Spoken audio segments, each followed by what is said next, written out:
Hello, this is Richard C. Wilson with the Family Office Club, and today we have with us Nijin, who's here to talk about what her investment mandate is, what she's looking for in terms of deal flow. Welcome.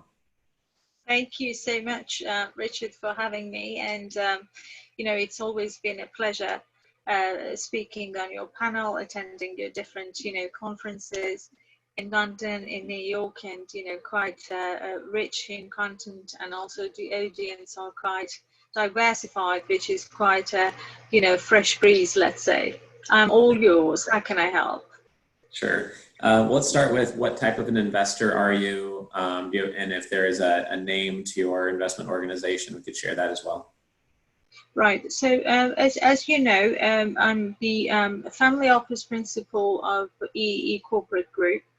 We are a US and UK domicile business. Not only we do investing, but also we used to do a lot of club deals. Now we do co-investments with select few family offices in our network. And also we have two other family offices as part of a alliance of our family office network, where we all go into each mandate, which is each individual family's, let's say, preferred sector, and invest. Our family office has always been an ambassador for healthcare and life sciences, and that is where we have been involved in for a long time, and currently we are even more involved. Sure. Yeah, that makes sense. And so healthcare and life sciences, can you be more specific in terms of stage of the company, early stage seed, or is it at more of a early private equity stage or in between? Yes, so no, it's not seed, it's clearly early stage, and also we have just gone into the space of round D as opposed to just early stage and pre-IPO, but that is very recent. At the very beginning, we established ourselves in pharma and life sciences, based on the fact that we wanted to make sure that we empower these entrepreneurs. And the whole purpose of EE Corporate Group was to make sure we act as a bridge between the UK and the US. We take IP-rich businesses from elite universities and entrepreneurs here to the US and get the funding and pave the path for let's say clinical trials, submissions and market entry. We are mainly involved in healthcare, and simply because one, it's fascinating. Two, it's always solves a problem, and a problem that is the biggest problem in anyone's life. Any sort of health associated issue can create a lot of discomfort for any person, regardless of who they are, where they are. That becomes, the most important puzzle to sort out before they can proceed with any other objectives in their lives, in my opinion. And the other reason we are involved in healthcare is simply because it totally steers us clear of any political, religious, any sort of affiliations or debates or discussions potentially out there. It has nothing to do with any sort of, debates out there, no sanctions, and it's a primary need for every human being. You've muted yourself. Right. So one question I had was for life science and healthcare investors who are maybe afraid of, FDA approval processes, if that doesn't go well, or testing the efficacy of something. Do you have any advice for navigating that in the different stages of regulatory approval, or do you stay away from those types of investments yourself? No, we do not actually. As Warren Buffett says, I strongly believe that as a leader, you have to be fearful when everybody else is greedy, and be greedy when everybody else is fearful. And that is, if you are after creating a change and also make money for yourself and the people who invest alongside you, you need to make sure you look at investment mandates that are not too,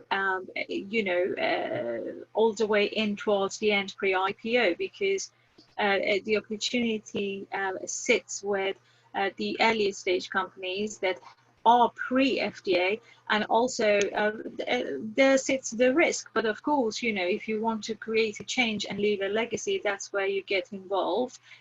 The upside risk is quite high. How we mitigate that risk is we have 11 executives reporting on 10 different sections of a prospectus, our due diligence pack. We interview the executives. We go through their entire press releases.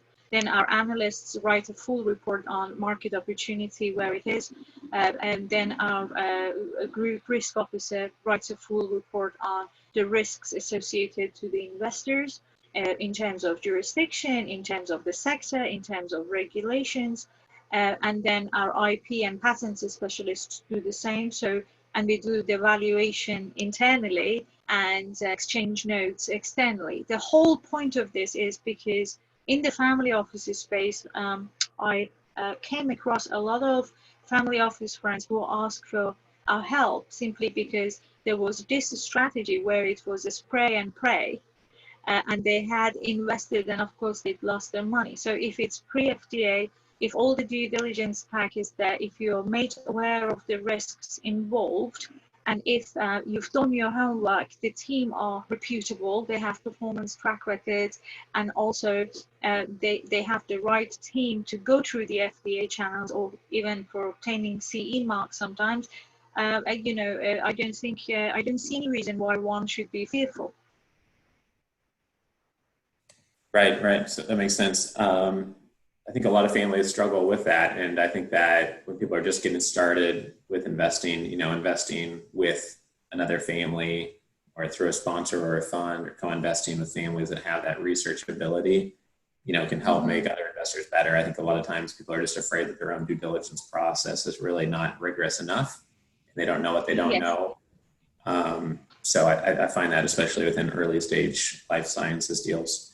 My last question here is about your number one piece of advice, something maybe that you wish you knew 10 years ago for an investor who's listening here. What would you provide to them?